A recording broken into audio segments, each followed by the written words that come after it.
So on Indianapolis this week, spotlight on the governor. Mike Pence prepares to give his State of the State address. Will it answer his position on civil rights changes? Dropping permits for guns in Indiana. We talk to the state lawmaker who wants to do away with the system. And our Sunday spotlight on one of the most prominent women in the State House, retiring after more than 3 decades on the job. From RTD6, the Indy Channel, this is Indianapolis This Week with Rafael Sanchez. Thank you for joining us for Indianapolis This Week. You can join our conversation right now on Twitter, the account @IndyThisWeek. We're talking about the huge news that's coming out of the State House, of course, the governor unveiling his legislative agenda. It includes funding for highway and road construction, measures to protect schools and teachers from falling ISEP scores, and several laws relating to drug abuse in Indiana. And on Tuesday, the governor will make his case for those plans in his State of the State address to lawmakers. We now welcome in Matt Lloyd, the Deputy Chief of Staff in charge of communications for Governor Pence. Matt has worked for Koch Industries and with the governor when he served in the U.S. House. Matt, welcome to the program. It's good to have you here. What does the governor hope to accomplish on Tuesday? What must he accomplish on Tuesday? Yeah, thanks for having me on. I think what you're going to see from the governor on Tuesday is really a two-pronged address. Indiana's on a roll, and the governor wants to celebrate the success that Indiana's had, the state has had over the past 3 years with Hoosiers, because really, when it comes down to it, the hardworking people of Indiana, he believes, is part of the reason for that success, actually a majority of the reason for that success. You know, we have more people working today than ever before in our state's history. We've added 135,000 new private sector jobs to the rolls since Mike Pence has come into office 3 years ago. He wants to talk about the reasons for that. Less regulation, that has spurred economic growth, lowering taxes on the hardworking Hoosiers. We have 355,000 people now who have low-income Hoosiers who've enrolled in the Healthy Indiana plan. These were people who didn't have health insurance before, who now have health insurance, who are in our lower income brackets. We're finding that program to be very successful. The governor wants to talk about that. He wants to talk about our historic investment in education, our historic investment in transportation. $1 billion, right? Pardon me? The $1 billion plan. If the governor's proposal for the 21st Century Crossroads is approved by the legislature, it will be a $1 billion investment in infrastructure, and the governor's plan for infrastructure will go all towards preservation. You know, you can't drive anywhere in this state and not run into orange barrels, and that means we're improving our roads. That means we're adding to our road structure, and what the governor believes now is we need to make sure we're taking care of what we have in order to keep Indiana's mottos, the crossroads of America. The last time I sat with the governor, he mentioned to me that he was still praying on the issue of civil rights legislation. Will we hear from the governor on Tuesday what his vision will be to address that issue that seems to be really following him through these discussions? Yeah, the governor does plan to address that. He will have a few things to say about that and let the people of Indiana know where his position stands. The governor is fully aware, though, that we do have a General Assembly. We have 2 houses in the General Assembly, and we have a number of people who have their own ideas on how to move forward. But you know, this Governor Pence has traveled the state for the past 8 months and listened to Hoosiers, and what he has heard consistently from them is they're concerned about jobs. They want to make sure there's jobs there, and we just saw a report come out today in the Indianapolis Star that says we actually need more workers. We have more jobs than we have workers. I think we're at full employment now. He hears from Hoosiers about the roads. He wants to make sure that we're preserving our roads. Education is a big piece of his agenda, and he wants to make sure that teachers get their bonuses, that schools are still held accountable, but all of that so that we can improve our schools. So we will hear on civil rights on Tuesday.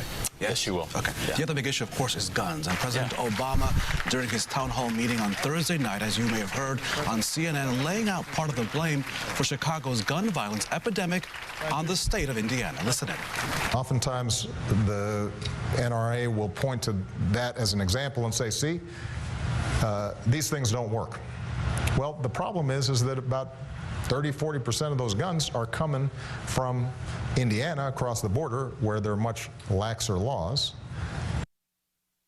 Saying it is the president's fault. Is it Indiana's fault? Is it our lax laws that is contributing to the gun violence in Chicago, in the state of Illinois? Yeah, I wanted to be clear. It sounded to me like President Obama was blaming Indiana for Chicago's crime problems, and we believe that that is completely irresponsible. And unfortunately, this is what you see more and more out of this White House, unfortunately, is casting the blame on places other than where we really need to look for solutions and coming together. And one of those things is the scourge of drug abuse that's affecting our state.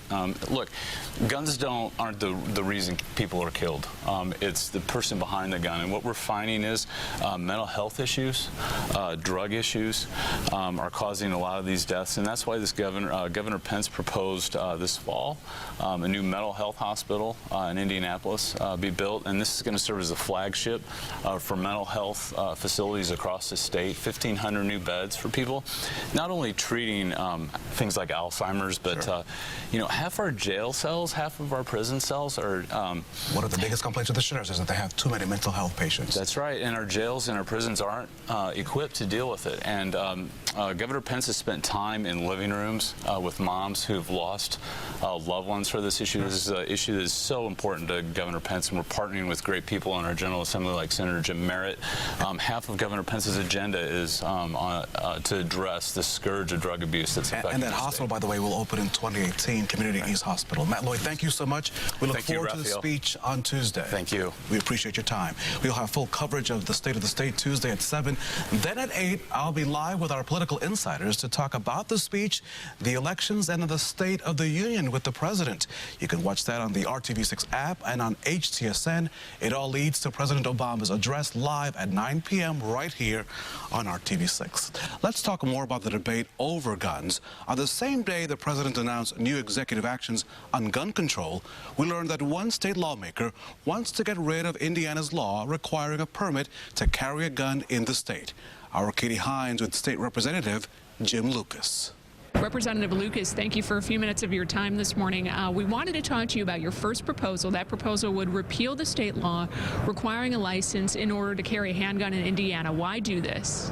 Well, I think it's the good thing to do right now, and it's the right thing to do, especially when you see the issue of guns seems to be center stage, not just in Indiana, but across the country.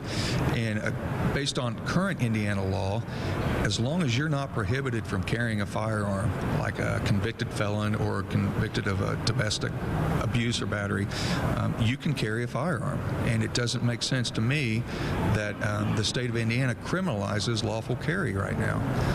Indiana is a shall-issue state. There's no training requirement, and we have a lifetime license. So as long as you, again, aren't prohibited, you are going to get that license. So. You touched on it. The licensing process currently requires a criminal background check. Would doing away with the licenses potentially do away with safeguards right now to keep guns out of the wrong hands? Not really, because again, if you're prohibited from carrying and you continue to carry a firearm, you're breaking the law anyway. Again, a license, the only thing a license does is prove to the state that, hey, I've jumped through the hoops, I've waited months, and I've paid the state money to prove that I'm innocent. Local police departments are estimated to lose in the fiscal note about $4 million per year under this. The fees that they would typically get from those licenses, the state estimated to lose about $10 million in 2 years' time. How would you make up that funding? Those are ways, obviously, things we would have to look into and come up with some solutions. I do want to look into that. I don't want to pull the rug out from anybody, but my main concern is for the citizens. You know, why are we paying money to the state to begin with to prove our innocence? Your second proposal would allow for firearms on public property, so State House, from my understanding, and then also public colleges and universities. Why bring this forward? Why I bring it up? We're starting to see more and more through the media assault on women, and even though gun crimes are going down, my concern is that I want people to be able to defend themselves. Lawful people that are left defenseless right now under current gun laws, it doesn't make sense for me that as long as you're on one side of the sidewalk, you can carry your firearm and protect yourself. You go across that sidewalk, and now you're on university property or campus property. You lose that right. And to me, that doesn't seem the right thing to do for the state to impose upon its citizens. Why do you think it should be a state decision versus a local one? Individual rights. You know, they don't end at the local scene or the state scene, and that's the purpose of the Constitution, is to restrain government and to protect individual rights. A House Democrat is arguing that this proposal would potentially make Indiana the Wild West 2 years after we saw the fatal shooting on Purdue's campus. What would you say to him? That Purdue shooting happened in a gun-free zone, and the person that was on the receiving end of that was made defenseless by current gun laws.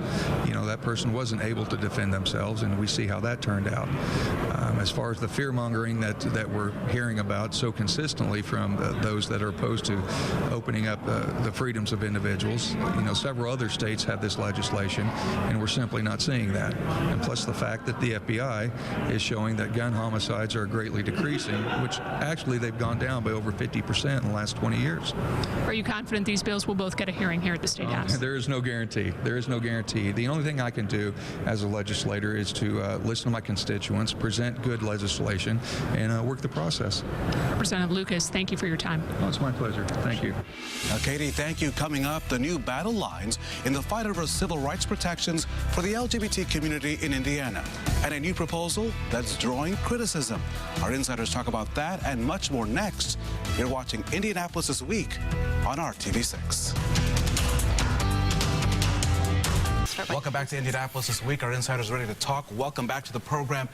The issue of civil rights protections, there's a bill currently in the State House that would take out transgender from the many proposals.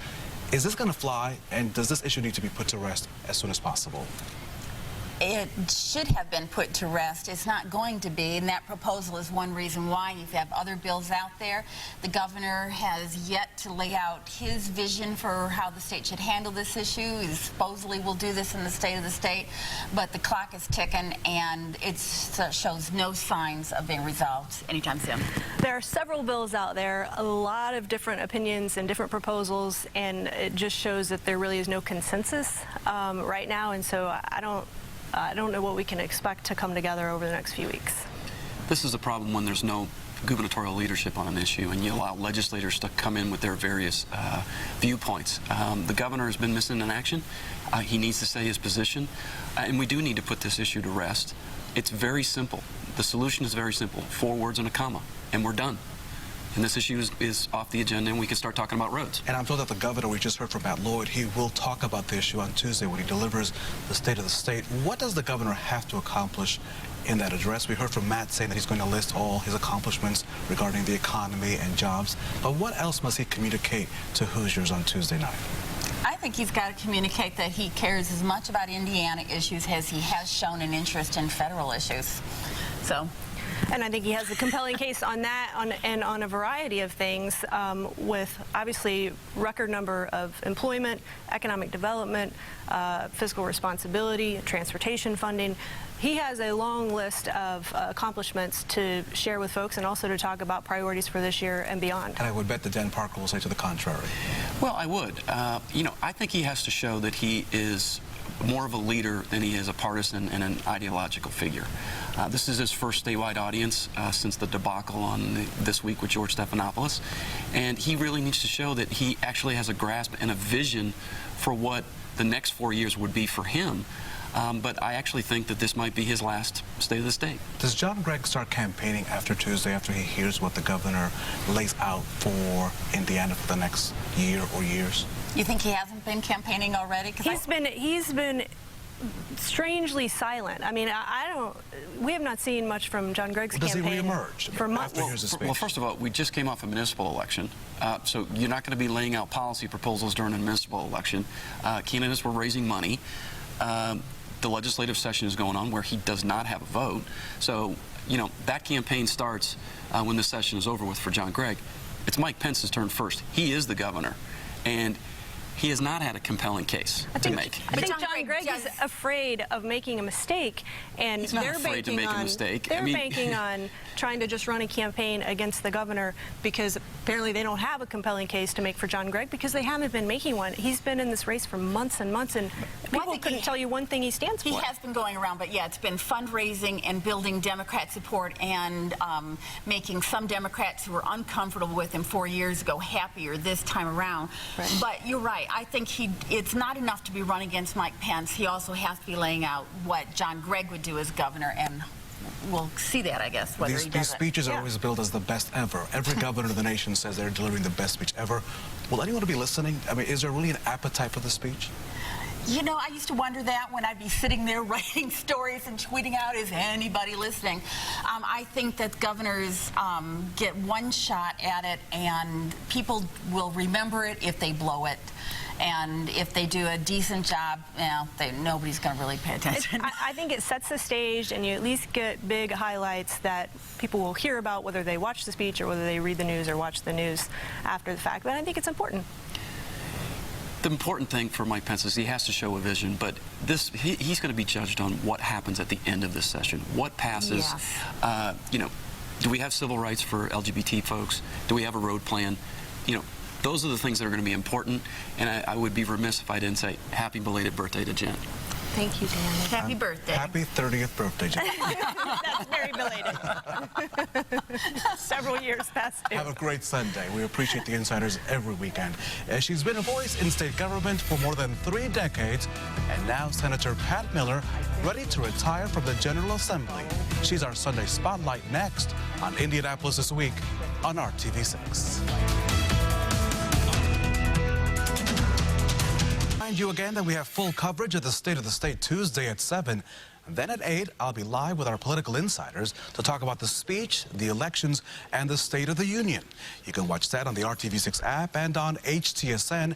It all leads up to President Obama's address live at 9 right here on RTV6. We're also following the chances for snow throughout the day, so stay with our RTV6 Storm team as well as the Storm Shield apps for updates throughout the day on our website as well, theindychannel.com. Thank you for joining us for Indianapolis This Week. For Jason, Katie, and our entire team, have a great Sunday.